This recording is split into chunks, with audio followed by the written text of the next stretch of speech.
Well, thank you for tuning back in with us today. We wanted to leave you with a couple of thoughts before we head to the hospital early this morning. Gotta be there at 5:30 this morning. My daughter's gonna be put into labor, and Lord willing, everything goes well, we'll be grandparents sometime today. And anyhow, you know, we love stories and things about history as far as wars and things like that. To me, it's interesting. And I was thinking about a story that most of us know about, and that was the story of David and Goliath.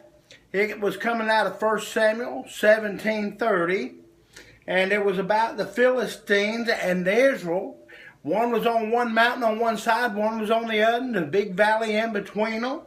And anyhow, over there, the Philistines had a big man. He's over 9 foot tall. He was a giant of a man. He was named Goliath. He was a big, tall man. And verse 11 says, when Saul and all the Israel heard the words from him, they were afraid. In other words, he come out and he challenged him, send over the best you have. They were afraid. They were very afraid. And anyhow, it goes on to say that Saul, he was a king, and anyhow, there was a man named Jesse. Jesse had several sons, and 3 of them went into battle. They went into battle with him in the day, and anyhow, as they were in the battle, there was the youngest one. His name was David. He was a sheep herder. He was staying at home. Well, Jesse told David one day, said, how about just going down there checking on your brothers? Take them some food, check on them, see how everything is going. Well, little old David, he goes down there, and anyhow, he's sitting there. I can see him now sitting around there all talking and all. Next thing you know, over on the hill there comes that great big old giant again. And he steps out and he's challenging them. They had been there 40 days. And he was challenging them again. And so anyhow, David, he stood up. Now get this, here's men everywhere, and here's little old David, probably a little old teenager. But David stood up and he said, I'll go fight him.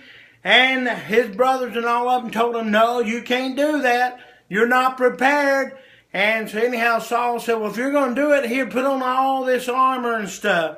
Well, David said, I can't do that. I'm not in a comfort zone by putting all of that armor and all on. Said, I'm going to get me 5 stones out of the creek, and I'm going to go and face that giant.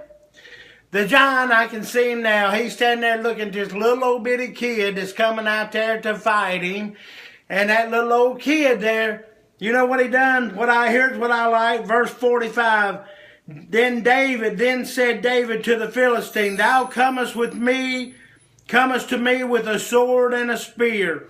In other words, big old giant Goliath, he was prepared. He had on the whole armor. He had the spear. He had everything else. And he said, you're coming to me with a spear and with a shield, but I come to thee in the name of the Lord. I come to thee in the name of the Lord. Now verse 46 says, this day will the Lord deliver thee into my hand. You know, friend, we don't have a thing to be afraid of. And the reason being is because we've got the Lord on our side. He fights our battles for us. He goes out there. The thing about all the others here may not stand up for what's right, but if you're on God's side, then God is going to fight your battles. You know, I've told you in the past, a few days here, for some reason, it must be somebody that needs it. No matter what you're going through, no matter what your trials and your tribulations are, you're not fighting them alone. Jesus is with you. He's carrying that cross. He's fighting your battle. Follow him. Just follow what he's got to say. Don't listen to the other. If the others don't want to go, go anyway. You know, are you facing a giant in your life today? That's what I was wondering about. Are you facing a giant? Then stop and refocus. Trust God to fight your battle for you, because you know what? God's opinion is all that matters. God's opinion is all that matters. As long as you're doing right, as long as you're standing for what's right, then He will fight your battle. Too many times, too many of us get afraid, though, just like the others here in this battlefield. We see that big giant there ahead of us, and we're going to take off the other way. We don't want to face that giant head on. And the Satan, he's putting many giants out there in front of us today. Face it. Like I said, you've got Jesus on your side. Now, you have a blessed day, and we'll talk to you tomorrow.